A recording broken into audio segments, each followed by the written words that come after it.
notice the lab guide talks about the water analogy. I'm not going to go through the water analogy, but it is a nice way to help you understand current as the rate of flow, resistance as the resistance to charge flowing through, and the battery as increasing the potential energy per charge. So you can read through that on your own. It talks about Ohm's law that we've just finished talking about. Notice the mention here of voltmeters have resistances on the order of mega ohms to giga ohms, while as ammeters, I'm not sure where I have the ammeter, but the ammeters are on the order of an ohm or so. So the ammeter has very low resistance. Because it has such low resistance, if you use the ammeter wrong, like I had one student, he's a very smart student, but he was curious about how much current was provided by the power outlets here. And so he put the ammeter in. And of course, this can supply up to 15 amps.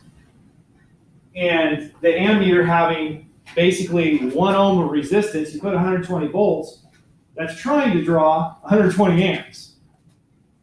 Well, it didn't break anything over there. It burned the fuse out in the voltmeter because the fuse burns out at, I think it was 10 amps. And so it burned out the fuse. So he took the next voltmeter and did the same. He burned the fuses in all of my, well, I say voltmeter. We call them multimeters because they will measure generally voltage, current, resistance, and a number of other things. So you do want to be careful with them. Because of that, before you actually start taking measurements for your experiment, I want you to have me check your circuit to make sure that you put it together right, so that you don't have it put together wrong and run into that kind of situation. Okay, talking about the series versus parallel that we've just talked about, so I can skip over that.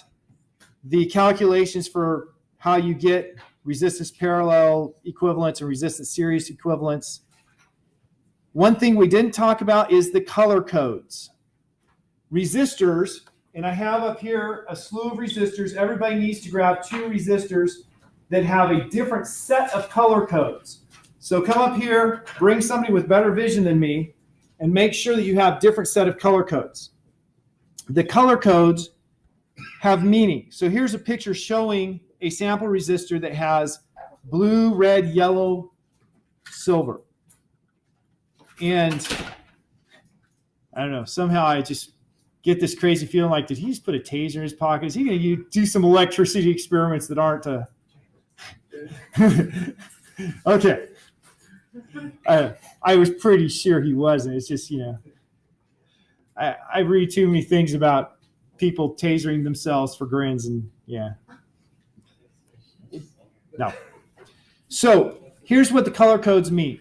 A traditional resistor has 3 color codes that tell you the value, and then one that tells, or 3 colors tell you the value, one that tells you the tolerance. So the first 3, you get numbers by matching up here. So this is blue for the first one. Blue is, bad boys, is 6. So we have 6 for the first one. The second one is red. We have 2 for the second one. The third one is yellow. For the third one, we come over here, times 10 to the 4th ohms. So the first 3 colors told me it was 62 times 10 to the 4th ohms, or 620 kilo ohms.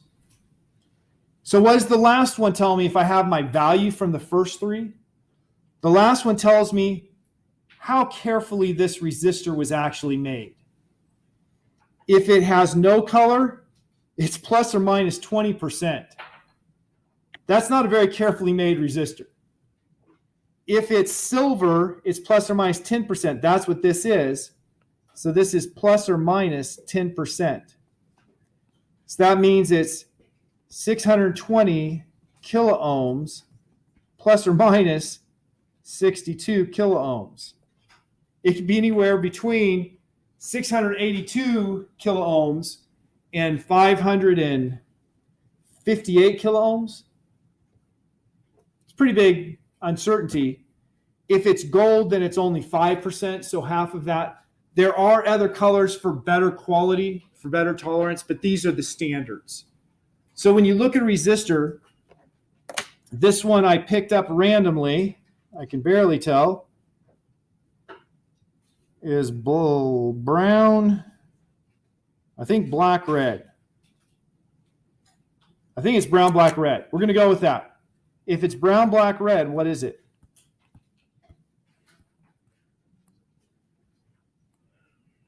What's brown? What's black? What's red? Times 10 to the 2.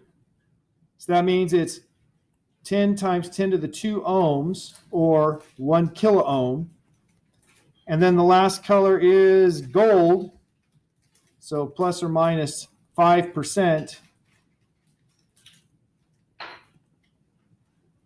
plus or minus 50 ohms. So for your resistors, you'll need to write down the color code for each resistor and calculate what its nominal, that is its in name, resistance is.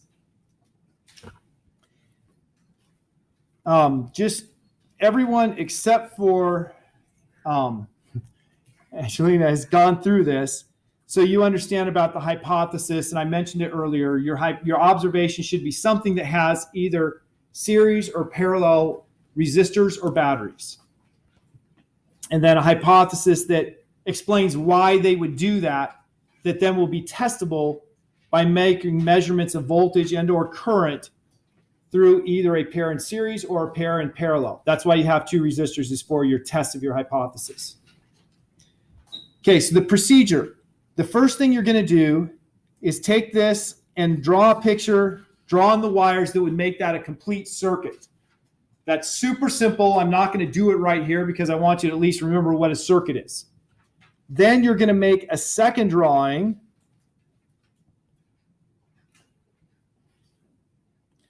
that has both an ammeter, there's your ammeter to measure current, and a voltmeter, there's your voltmeter to measure voltage, connected so that you can measure the voltage and current through the resistor. Current through, voltage across. And as I told you in my previous lecture, there are 2 ways that are going to be as close as you can get to perfect. You can't measure them both at the same time perfectly. So there's 2 alternate ways. Make sure you and your partner have the same way, just so when I come to check the circuit, I can say, okay, let me look at your picture and make sure you have it match the picture. So after you have made your circuits on paper, then you're going to actually make them. I'm having you use these today. These are breadboards. For today's experiment, our circuits are so simple, there's no reason in the world to use a breadboard, except next week we're going to have more complicated circuits, and having knowledge about how these work will make next week, which will be a much longer experiment, quicker. So this is what we call a breadboard or a proto board. There's a couple names for them. These are made for testing circuits. The basic connection, anywhere that you have a colored bar, the little holes right next to the bar are all connected together. So that means this set of, this set of 5 is connected to this set of 5 is connected to this set of 5, all the way down where the stripe is broken, the connection is broken. So all of these next to the blue line are connected together, all of them next to the red line are connected together. We call those our buses. Buses because you can have a lot of connections on them. Like you have a lot of passengers on a bus.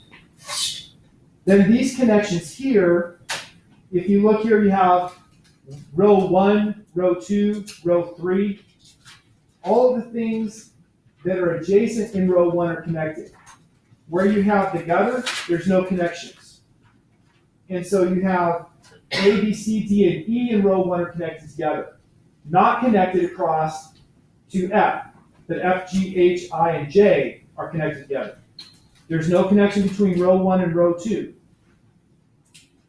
So to make a circuit on here, I have a resistor.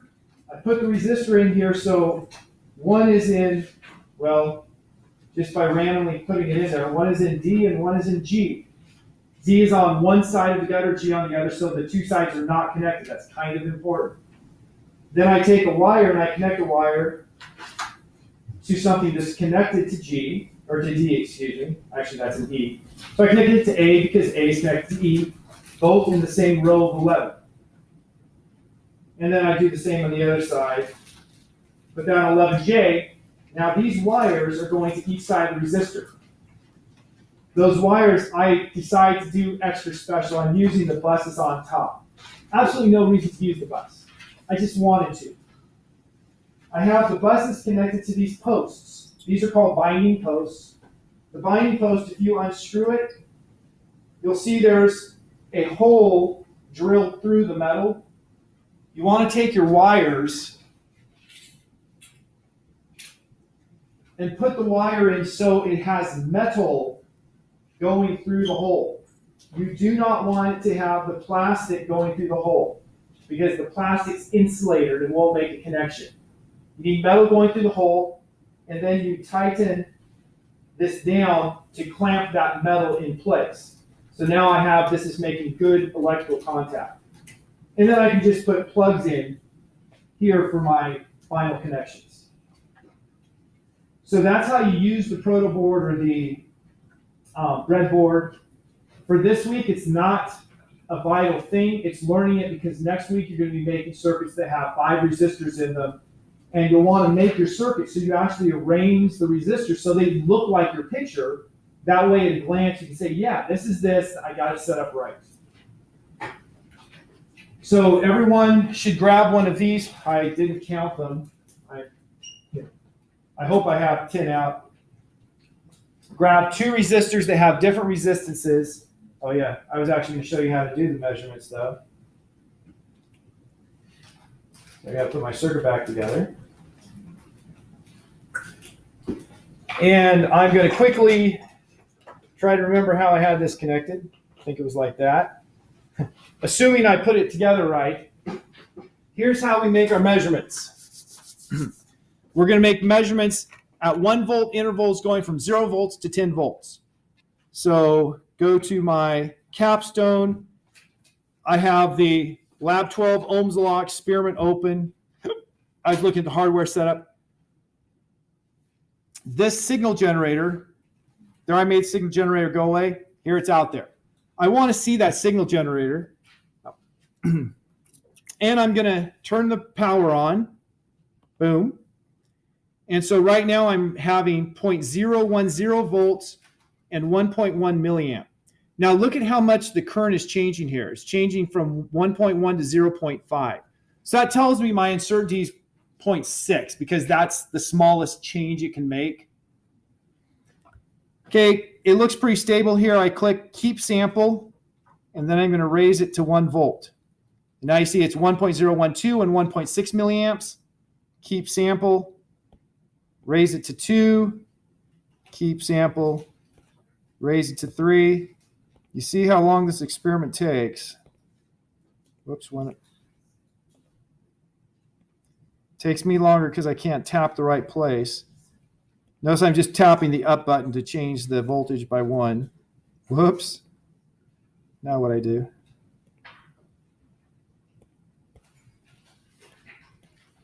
Trying to go 8. There we go.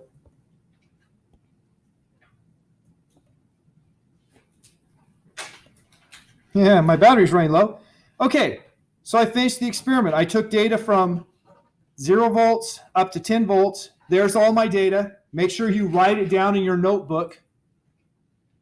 It made a graph for me over here. And then you have questions to answer about the graph and finding the resistance from that graph using Ohm's law. You then also, I'll bring out a multimeter. You'll use a multimeter to get a third measurement of resistance. Your first measurement of resistance was the color code. Second is the one that I just finished, the entire experiment except for your test of your hypothesis. And the third measurement is just connecting the multimeter saying it says this number. So then you do your test and you're done. As you can see, this experiment is super fast. Any questions?